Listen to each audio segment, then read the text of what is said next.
Glórias a Deus. Quero mais uma vez saudar você com a paz do nosso Senhor Jesus Cristo. Em especial, Mateus, nosso visitante. Seja muito bem-vindo, querido, em nome de Jesus. Que Deus possa falar ao teu coração. Eu gostaria que você, como todos os dias, mas eu gostaria que você prestasse muita atenção nessa mensagem. Não é uma mensagem fácil. O texto não é um texto fácil, mas eu creio que ele vai falar grandemente ao seu coração. Eu creio que o Senhor tem um recado para você nesta noite. Você que tem uma tristeza no seu coração, você tem sido angustiado por lutas e dificuldades, a palavra de hoje é para você. Em nosso último encontro, estivemos meditando sobre o tema A Voz do Espírito é a Voz de Jesus. Rádios e vitrolas eram usadas para nos trazer notícias e música do mundo todo. Hoje, a forma de interagirmos mudou, mas nós continuamos dependendo do ensinamento de terceiros. Nós aprendemos com as pessoas. A palavra de Deus diz que a convivência dentro da igreja é ferro afiando ferro. É você vendo as suas dificuldades, vendo a dificuldade dos outros, e você vai aprendendo a sobreviver. Na palavra de Deus não é diferente, pois antigamente Deus falava ao seu povo através dos profetas. Era a forma que Deus falava com as pessoas. Este ofício, após a morte de Jesus, passou a todos os que creem em seu nome, a saber, eu e você. Nós temos esse ofício. O Senhor, ele falou: ide e pregar o evangelho a toda criatura. A função que era de Cristo, ela passa para você. O versículo que ficou da semana passada é João 16:13, que diz: quando vier o Espírito da verdade, e graças a Deus ele já está no nosso meio, mas naquele momento ainda não havia vindo, ele vos conduzirá à verdade plena, pois não falará de si mesmo, mas dirá tudo o que tiver ouvido e vos anunciará as coisas que hão de vir. Os profetas do Antigo Testamento iniciavam a sua fala com a conhecida expressão: assim diz o Senhor, demonstrando que eles não estavam ali para emitir as suas opiniões, e sim a voz de Deus. Os profetas, eles não falavam o que eles queriam, mas eles falavam o que Deus queria que eles falassem. Jesus Cristo, como um canal da vontade do Pai, fez o mesmo. O Espírito Santo fez o mesmo. O mesmo ocorreu com os apóstolos e a igreja ao redor dos séculos. Por que você acha que com você é diferente? Por que você acha que você pode fazer o que você quer e falar o que você quer? Nós observamos hoje as igrejas falando o que elas querem e não o que Deus quer. Que possamos buscar mais e mais o conhecimento de Deus e não há outra saída. Ou você se dedica em conhecer a Deus, ou você vai continuar perdido. Para que possamos transmitir a sua santa palavra, que se resume no amor de Deus, no amor a Deus sobre todas as coisas e ao próximo como a nós mesmos. O que passar disso é heresia.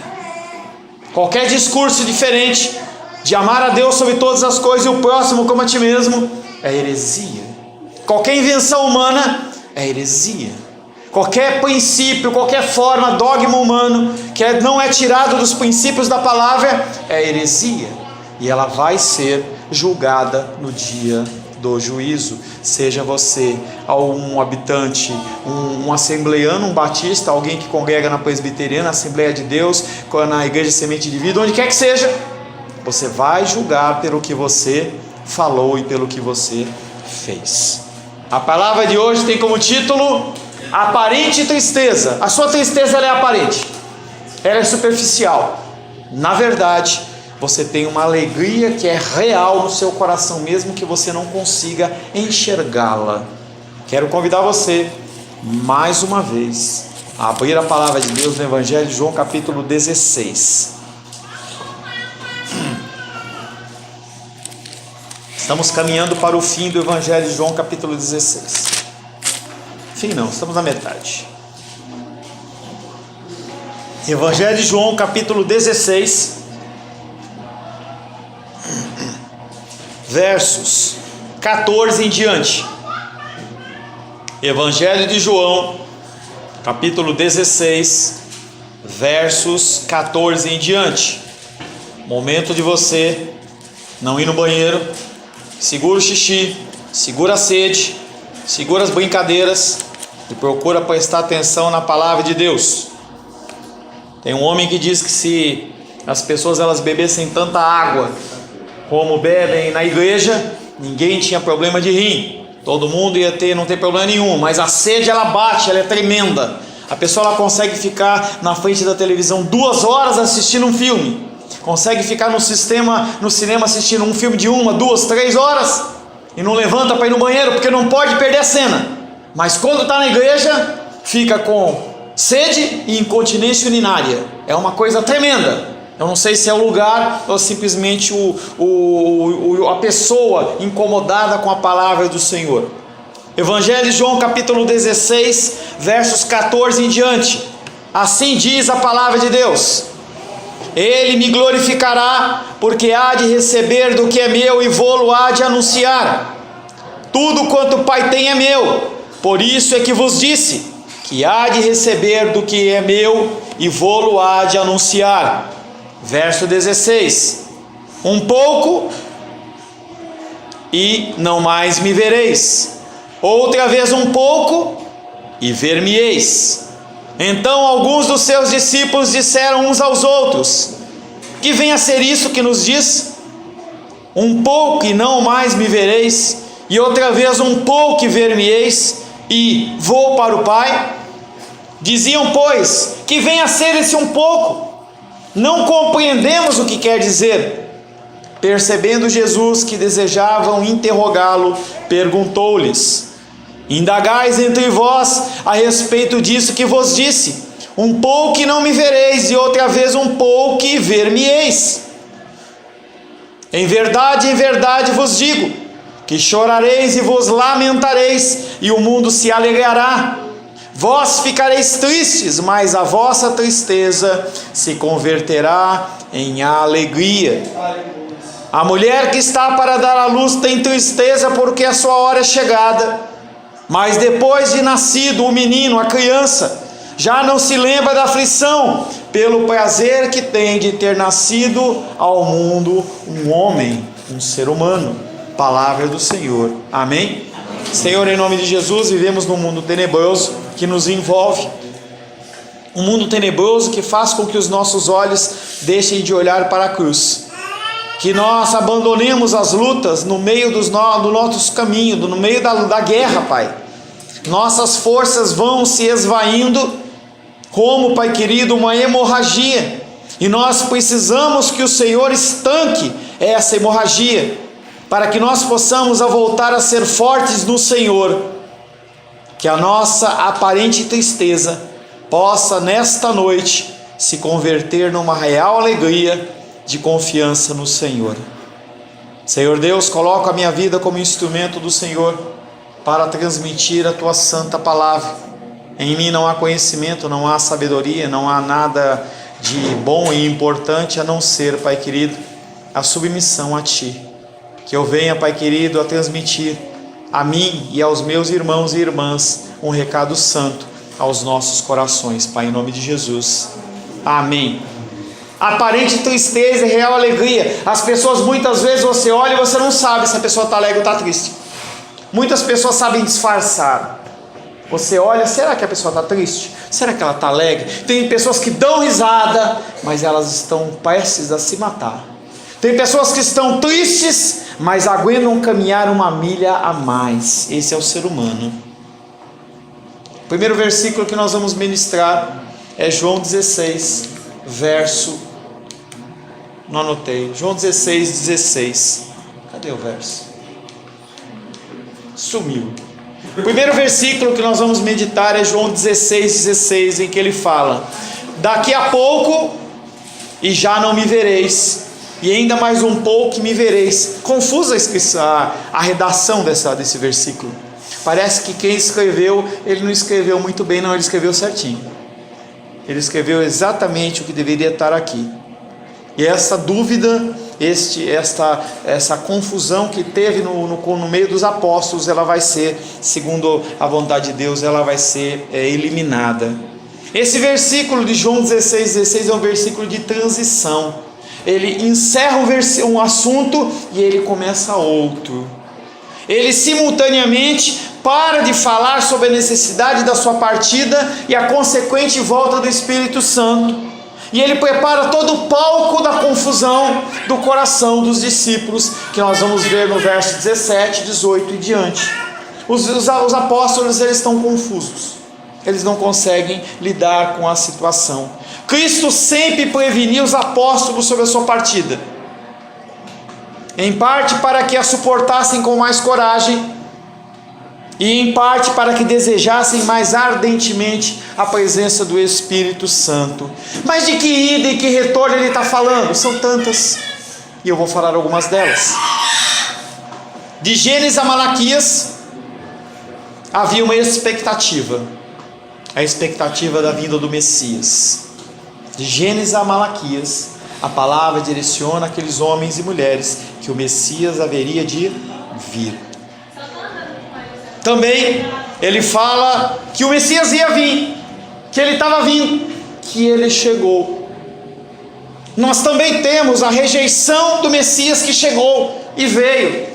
Quando Jesus nasce, quando ele cresce, quando ele começa a ensinar, ele é rejeitado.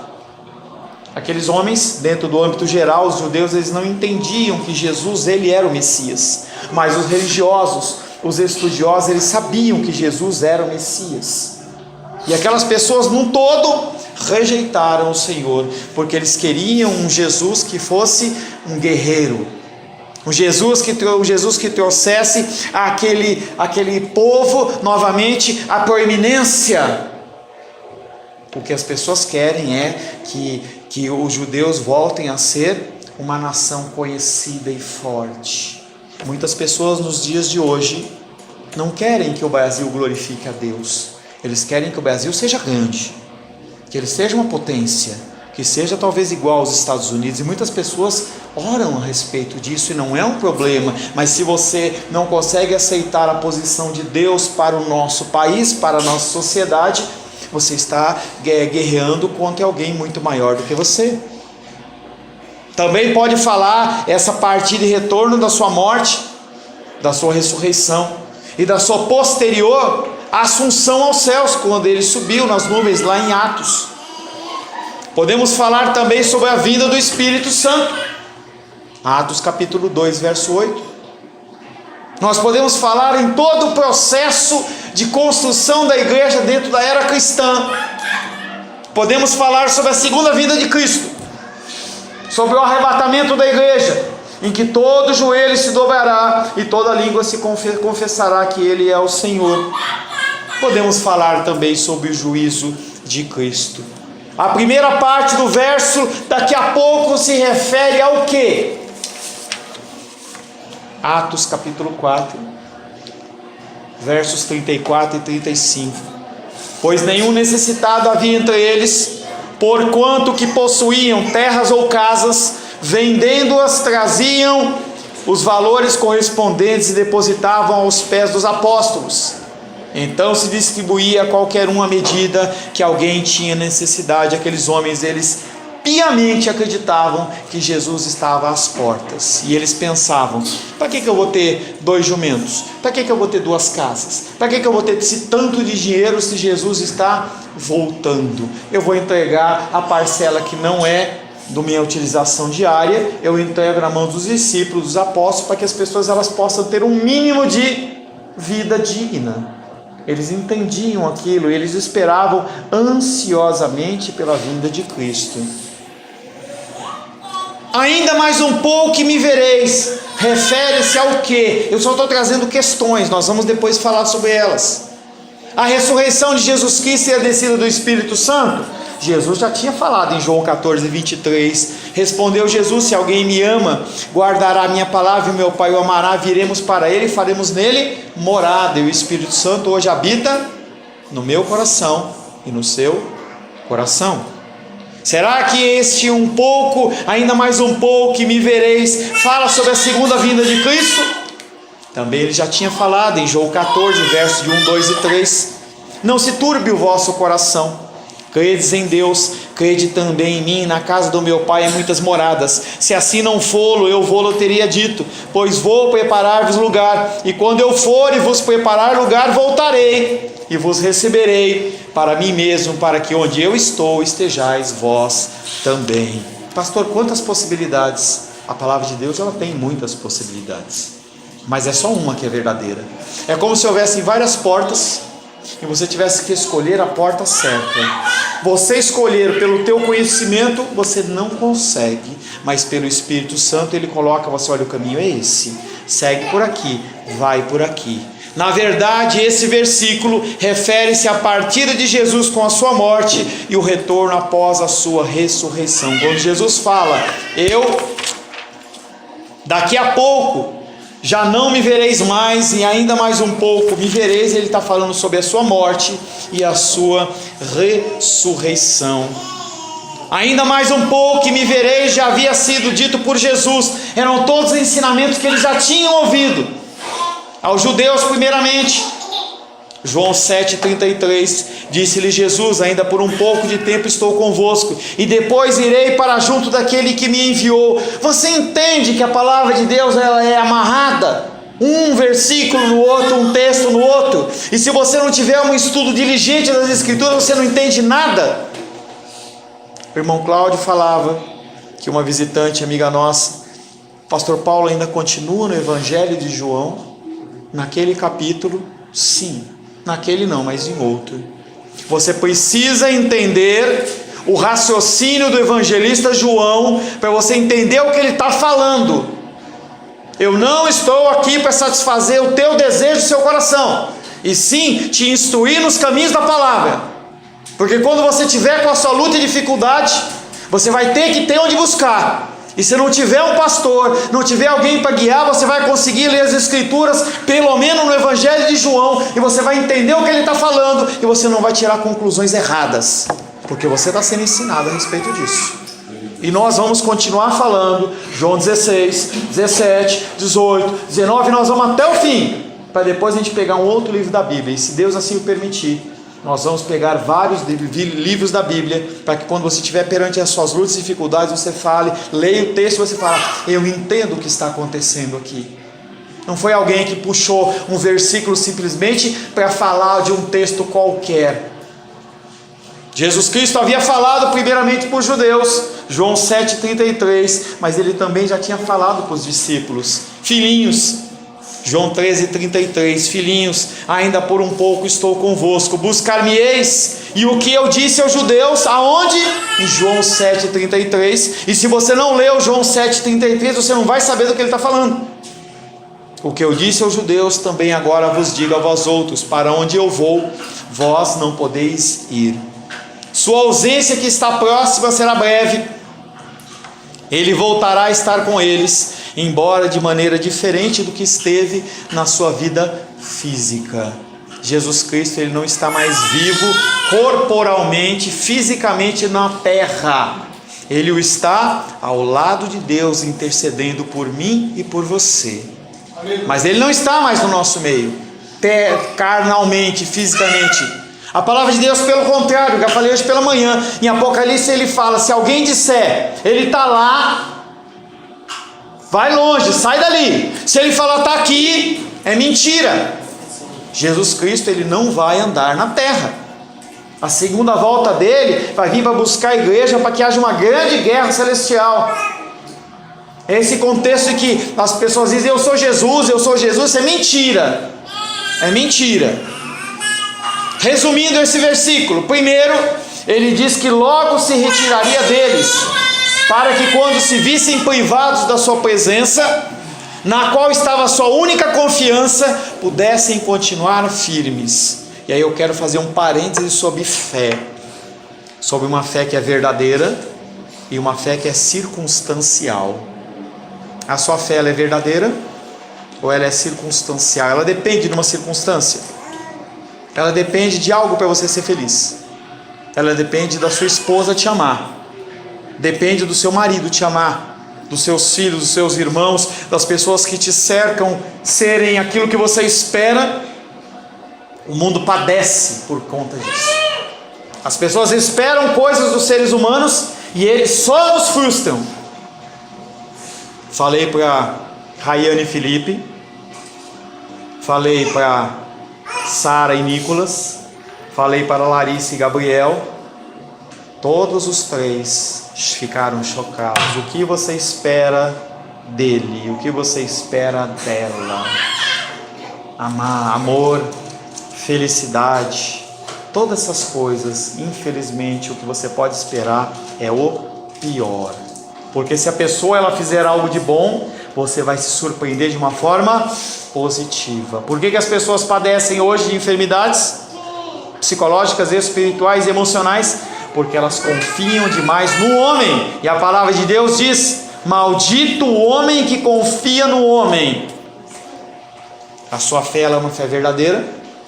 Ela depende de coisas, ela depende de situações, depende de dinheiro na sua conta. A sua fé, ela se baseia nisso. Se a sua fé se baseia em coisas, se ela não se baseia apenas na vinda do Senhor Jesus Cristo, que Ele guardará o depósito que você tem depositado aos pés dele da sua vida até aquele dia, você é infeliz. Você é infeliz. Hebreus capítulo 11, verso 1 diz: a fé é a certeza, não é a dúvida, é a certeza de coisas que se esperam, a convicção de fatos que não se veem. Fé é certeza, não é dúvida. Tiago fala que a fé daquele que vacila de um lado para outro é uma fé fraca. Como está a sua fé? A sua fé ela é vacilante ou ela é em Cristo? Em seguida, Jesus testifica que eles logo o recuperariam, depois que fosse morto. Porém, de outra forma, isto é, pela presença do Espírito Santo.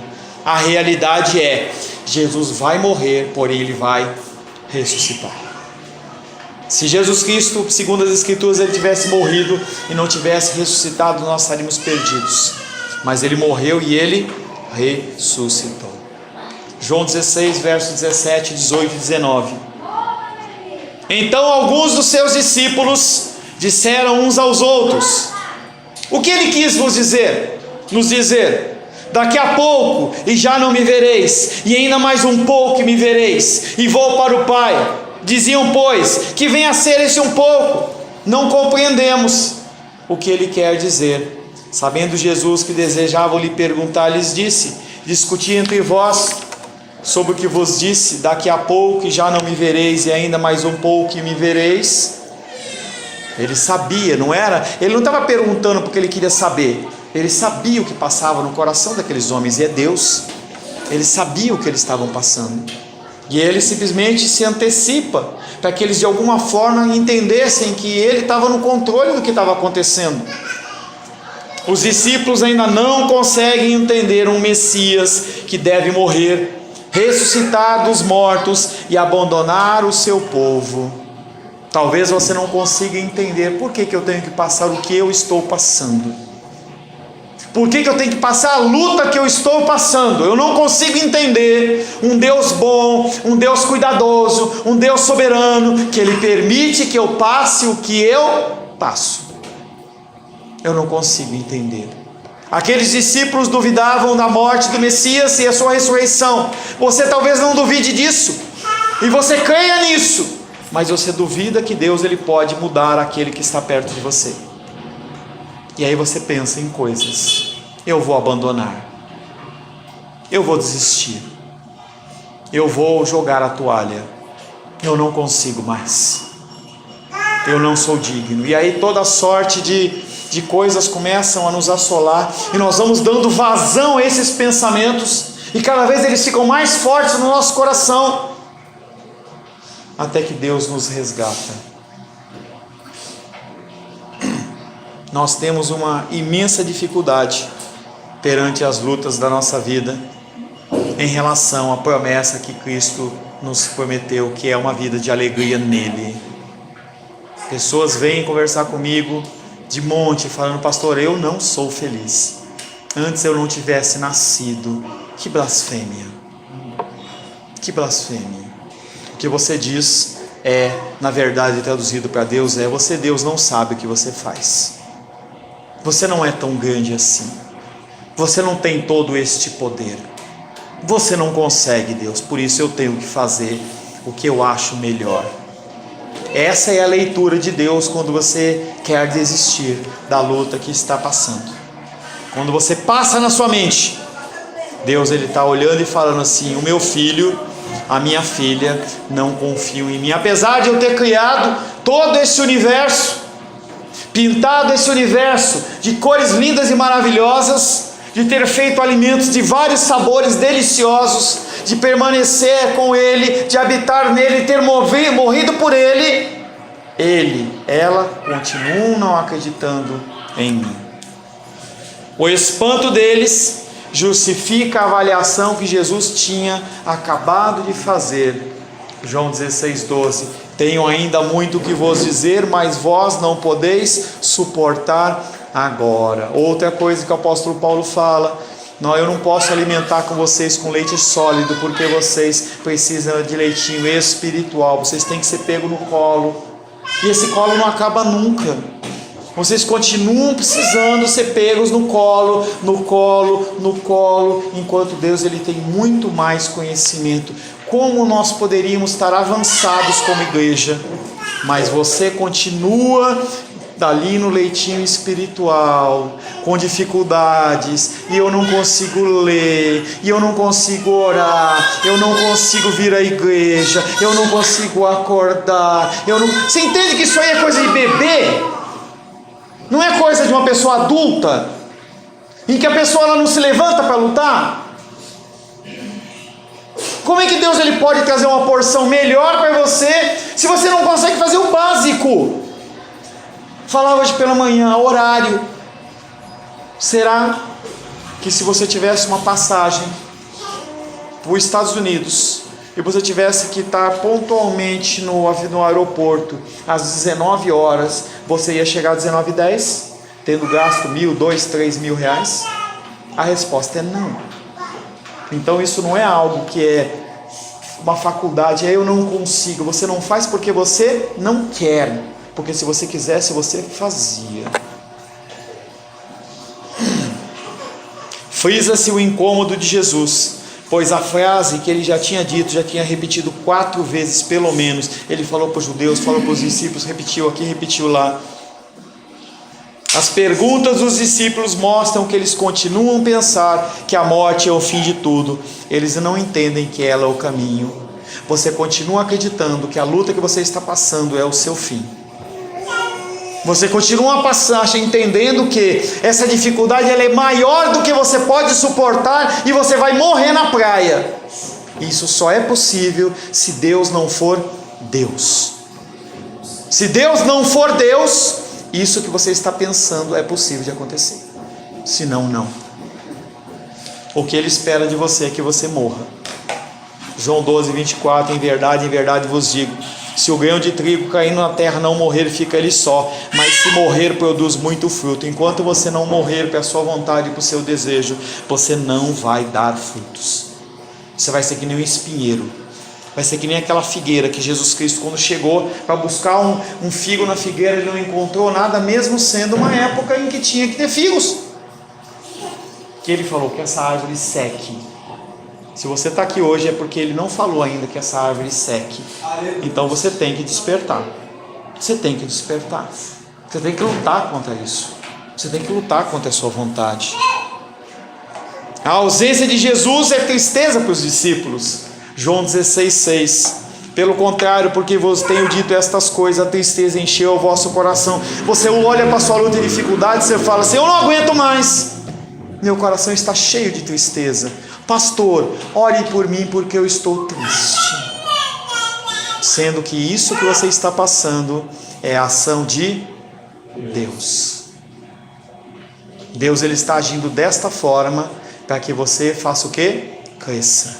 Você pare de ser um bebê espiritual, para que você possa receber coisas maiores, melhores, você possa ser um instrumento nas mãos do Senhor. Para isso você precisa morrer. Enquanto você não morrer, você fica triste. A ausência de Jesus devia ser para eles motivo de alegria.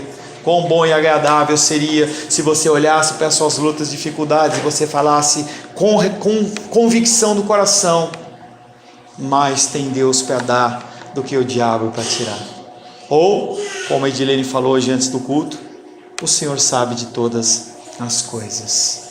Ele está no controle de tudo. João 14, 28. Ouvistes o que vos disse, vou e volto para junto de vós. Se a me amasseis, alegrar-vos-ieis de que eu vá para o Pai, pois o Pai é maior do que eu. Nós temos uma preocupação excessiva com o temporal. Vem cá, Wallace, por gentileza.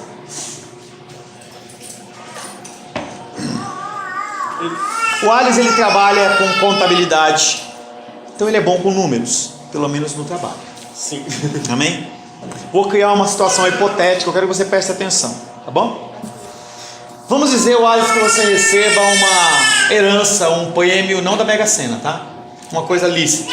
E você ganha R$1 milhão, amém? Amém. Recebe? Recebo. Glória a Deus, né? E aí você vai usar esse dinheiro em alguma coisa, tá? E aí você tem algumas opções de investimento. Você tem uma poupança que é 0,5% ao mês, tá? Você tem algum fundo de renda fixa, alguma coisa que pode dar 1, 2, 3%, alguma coisa desse tipo. Pode ter um investimento em ouro, em ações que pode te dar uns 5% ao mês, 10%. E aí eu chego para você e falo assim: Wallace, eu tenho um investimento que vai te dar 50% ao mês. A primeira coisa que o Wallace deve fazer normalmente é o que? Duvidar. Oxi, o que é isso aí? Será que é ilícito? Será que é venda de drogas? Será que é alguma coisa desse tipo? Tudo bem? Sim. Tem algum investimento que você conhece que dá 50% ao mês de forma lícita? Não. Tá? Não. Mas aí o Wallace fica incomodado e ele vai lá na delegacia e pergunta para o delegado, e o delegado fala para ele assim: é lícito, tudo bem? Aí você vai lá na Polícia Federal e ele fala: é lícito. Ele vai lá na Receita Federal e ele fala: é lícito. E ele olha para todos os lugares e todo mundo fala que é lícito, ou seja, é lícito. Minha pergunta: você vai investir R$1 milhão na poupança que dá 0,5%, no que dá 1,5%, no que dá 5% ou no que dá 50%? No que dá 50%. Por quê? Porque é mais rentável. Mais rentável. Beleza? Tranquilo? Qual que é a expectativa de vida que você tem? Quantos anos você acha que vai viver? Uns 80, 90. 80 anos, 90 anos. Se você tiver 120 anos de vida, com bonitão assim, forte, saudável, com a mente, tudo bem? Quanto que é a eternidade? Quantos anos é a eternidade? É eterno. Eterno. Sim. Por que você, vocês, investeriam R$1 milhão no que dá mais rentabilidade, e nós, em vez de nós investirmos a nossa vida no que é eterno, nós investimos no que é temporal? Porque nós somos egoístas. Nós somos egoístas. Obrigado, querido. Você entende que nós investimos no lugar errado? Nós dizemos que cremos e não fazemos? João 16, 20. Em verdade vos digo que chorareis e vos lamentareis. Essa é a palavra de conforto de Jesus Cristo para os apóstolos no momento da sua partida. Em verdade vos digo que chorareis e vos lamentareis, mas o mundo se alegrará. As pessoas que vivem no mundo, as pessoas que vivem para os seus desejos, as pessoas que vivem para a sua vontade, se alegrarão. Vós ficareis tristes, mas a vossa tristeza se transformará em alegria, porque Ele é fiel. O que Ele falou que Ele vai fazer, Ele vai fazer. Nenhum plano de Deus sobre a sua vida pode ser frustrado. Nenhuma ação de Satanás, demônio, demônios, seres humanos, governos, principados, potestades, pode destruir aquilo que Deus constituiu na tua vida, a saber, também a sua família, a menos que você jogue a toalha, você desista. Mesmo assim, Ele não vai permitir que os seus pés vacilem, porque Ele tem um plano a se cumprir. Uma dura e severa tentação aguarda aqueles homens, diz ele, e o mundo proclamará sobre eles o seu triunfo. Vocês estão vivendo dentro da igreja, vocês estão fazendo o que vocês estão fazendo, vocês vão morrer. Vós sentireis a mais profunda angústia, e talvez o seu coração esteja assim. O mundo se proclamará feliz. Larga isso de igreja, faz o que está no desejo do seu coração, seja feliz. E trata-nos como sendo miseráveis, e na verdade nós o somos. Não seremos livres de toda tristeza, mas a suportaremos pela alegria espiritual. Esse versículo se refere ao pesar dos discípulos enquanto Jesus estava morto, enquanto o mundo estava alegando-se por se livrar do incômodo da sua presença. Você passa lutas e dificuldades, sim, mas Deus é contigo. Não há nenhuma força que seja superior a dele. Você é vencedor em Cristo Jesus. Não é vai ser, você é. Quanto mais rápido você entender isso, mais você vai parar de gastar sua força, sua energia com aquilo que é temporal e vai começar a se preocupar com aquilo que é eterno. Mas o mundo, ele vai continuar se alegando, porque eles estão felizes por terem se livrado do incômodo que é Jesus. João capítulo 1 verso 10. Um verbo, Jesus Cristo, estava no mundo, o mundo foi feito por intermédio dele, mas o mundo não o conheceu, não o aceitou. A oração, mas a vossa tristeza se transformará em alegria, refere-se à transformação da atitude dos discípulos no momento que virem Jesus ressuscitado novamente. E também você, perante a luta e dificuldade, a sua ação, a sua reação, ela tem que ser diferente, porque o Senhor assim o fez. Antes, apóstolo Pedro, apóstolo Pedro em João 18:17.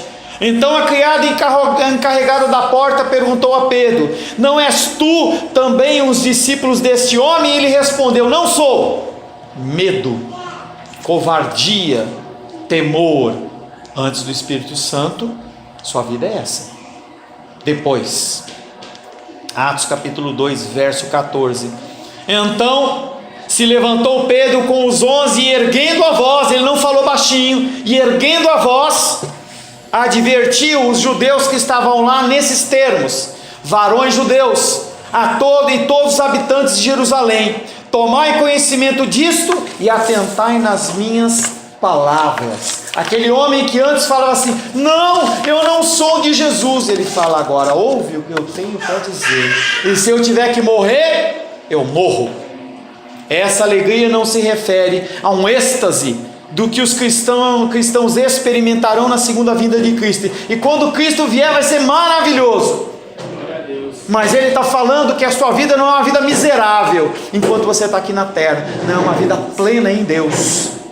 Porque em Efésios diz que ele já nos abençoou com toda sorte de bênçãos espirituais. Você é abençoado. Você tem que começar a falar para si mesmo: eu sou abençoado. Mas eu tenho dores, mas eu sou abençoado. Eu tenho dificuldades no meu casamento, mas eu sou abençoado. Porque quem está no controle é Deus, não sou eu. Não é o sistema político, é Deus. Até um tempo atrás, a gente não tinha o prazer da Ingrid na nossa presença. O bebê judiava dela e ela vomitava. Hoje ela está aqui conosco. O que aquele momento era um momento de dificuldade, passou. Daqui a pouquinho nós vamos ter mais um bebê chorando, mais alguém tendo que acudir para trocar uma fralda. É o ciclo da vida. Se nós nos desesperarmos, nós não vivemos o momento. Nós deixamos de aproveitar aquilo que o Senhor nos tem concedido. porque nós vivemos tristes. Jesus prometeu alegria para os seus discípulos durante a sua vida aqui. Lá também, lá uma alegria que não pode ser medida, comparada, imaginada, mas nós temos que ser felizes aqui. João 15:11, tenho-vos dito estas coisas para que o meu gozo esteja em vós e o vosso gozo seja completo. Ele está falando da sua alegria aqui na terra. Como ter alegria nesse mundo tenebroso, pastor Paulo? Você não sabe o que eu passo. Talvez se eu perguntasse para a Lourdes, ela falasse para mim, pastor, você não sabe a dor que eu passo. Se eu fosse lá com a titia, ela falasse, você não sabe a dor que eu estou sentindo.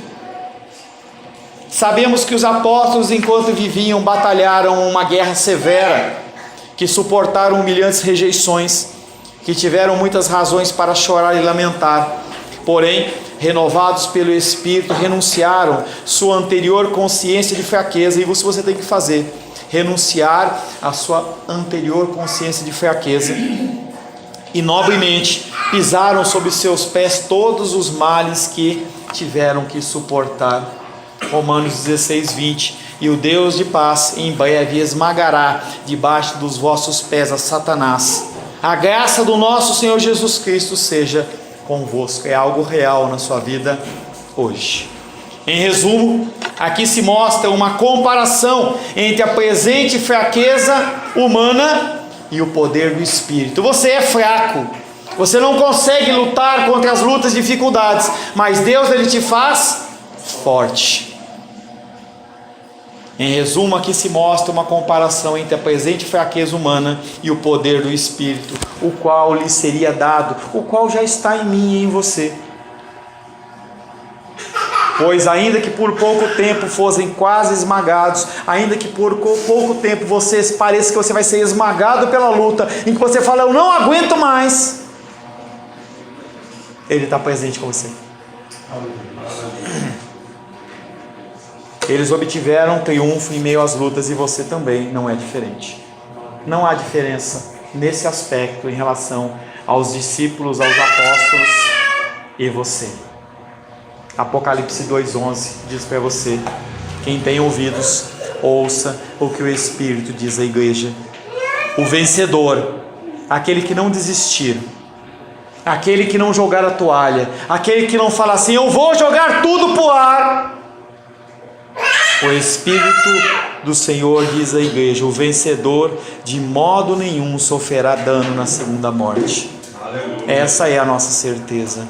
A ordem divina, com o auxílio do Espírito Santo, é continuar marchando. Independente das lutas e dificuldades, eu te afirmo, a vitória em Cristo Jesus, ela é certa. Amém, queridos? Senhor, em nome de Jesus, andamos muitas vezes tristes, Pai, e desanimados. Muitas vezes, Pai, parece que as lutas e dificuldades elas vão nos envolver, Pai. Parece que a nossa fraqueza, Pai, é muito mais forte do que a nossa decisão em sermos vitoriosos. Nós olhamos para a cruz, Pai, mas as lutas, Pai querido, muitas vezes embaçam o nosso olhar, junto com as lágrimas, Pai querido, que correm pelos nossos rostos.